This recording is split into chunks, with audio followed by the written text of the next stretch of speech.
Hi folks, and welcome to the Filmulmuk channel, this time from another part of the forest. There's a light drizzle going on, but nothing too grave, or it's not pouring down, so I'm actually quite enjoying it.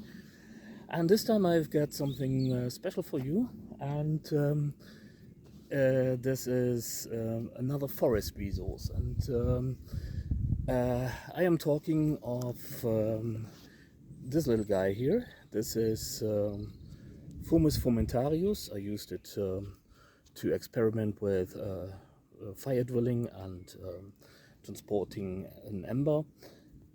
So there's a hole in it, and what you can do is you can use the trauma to make Amadou, and this Amadou traditionally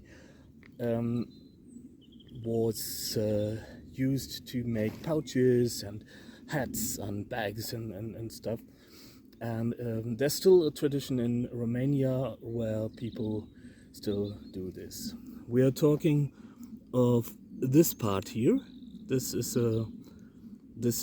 the trauma of the conch, and you can process it into sort of something like this. This is the set Amadou, and you can process it to different degrees. This one isn't processed very highly.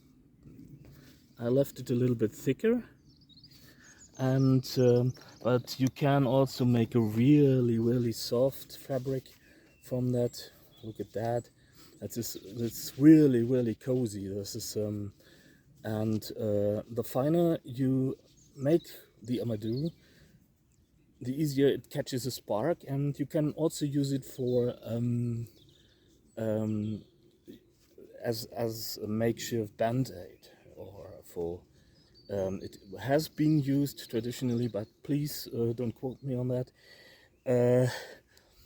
as a remedy for wounds that would not heal, like ulcus crura and stuff, which theoretically makes a lot of sense, because given the conch grows on birches, there are polysaccharides and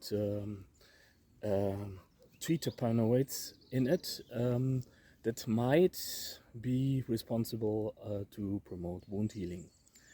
Actually, it has been done. It has been done with good success, or we would have learned otherwise.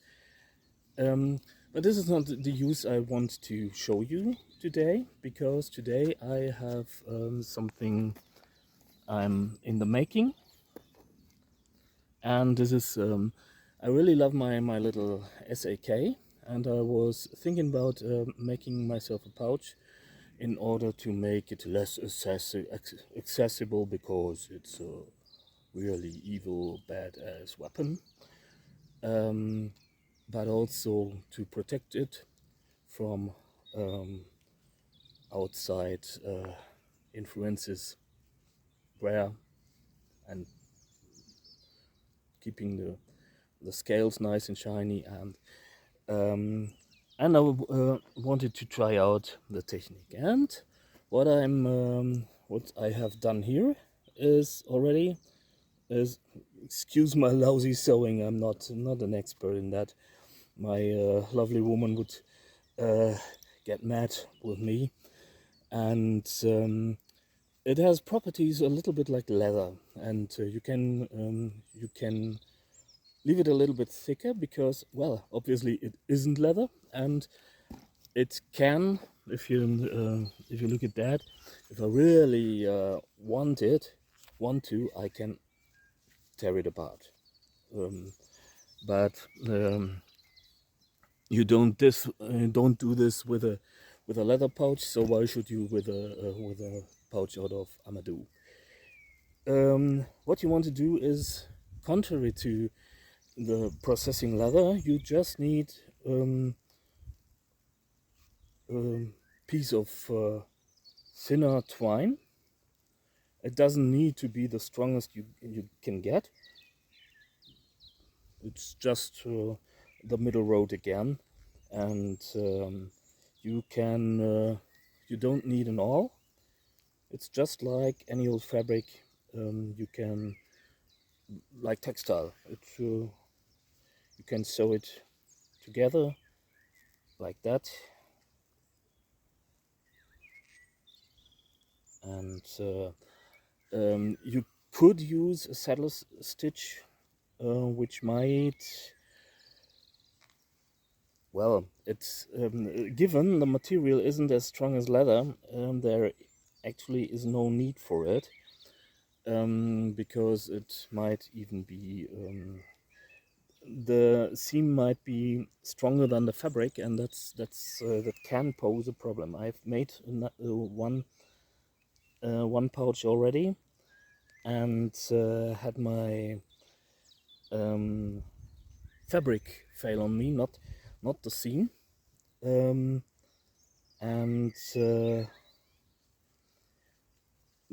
well, that's obviously not what you want, and I'm just trying to show you the process. Actually, I need to get better at this, because well, I'm all crap at sewing, and I'm first to admit that I'm not perfect at all, and you might have noticed by now. Well, what is important to me, however, is that this is a resource, and it's not because, well, it must be the best thing there is, and certainly I will also invest some time into making a leather pouch, but well, I wanted to know if I can do this in a pinch, because, well, in a, well, you know, I don't like the term survival situation, but in such a situation, you most certainly don't have the time to make anything out of leather, and because well, you would need to prepare the leather first. It doesn't grow on trees, in contrast to the Amadou, and this is something you can use if you're in want of a pouch, and you could even make this with a bone needle and natural cordage you made from nettles or something. I hope I can show you the process in another video. I'm not good at that either.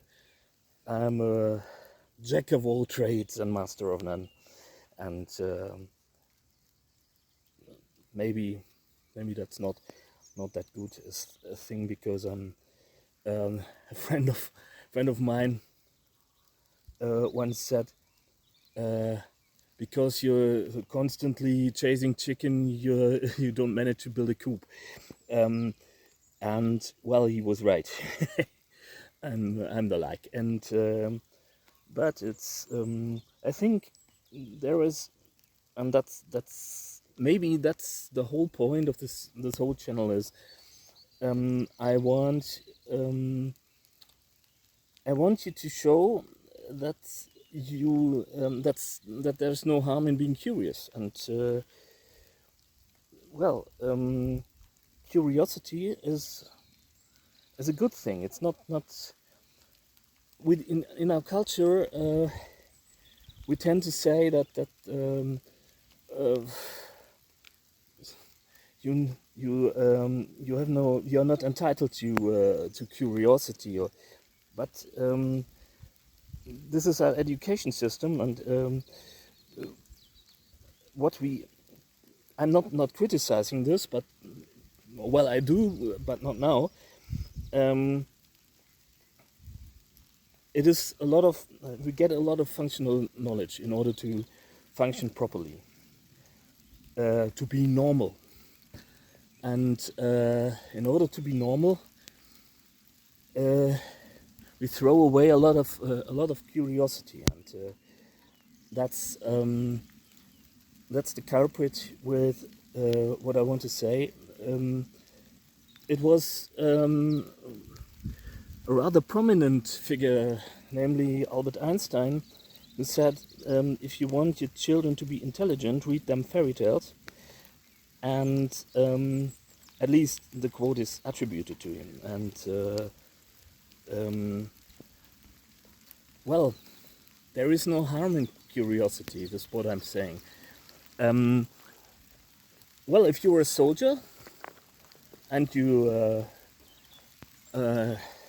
need to obey, or someone needs you to obey, that's a whole different topic.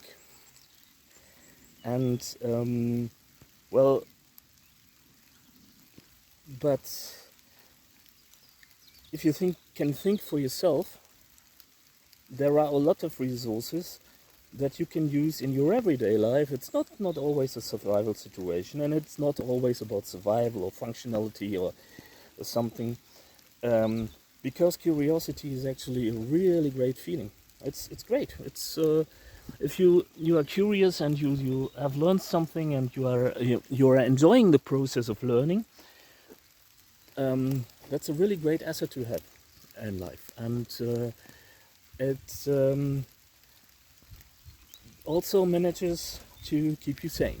And this is what I'm all about. This is why I do this here. And well,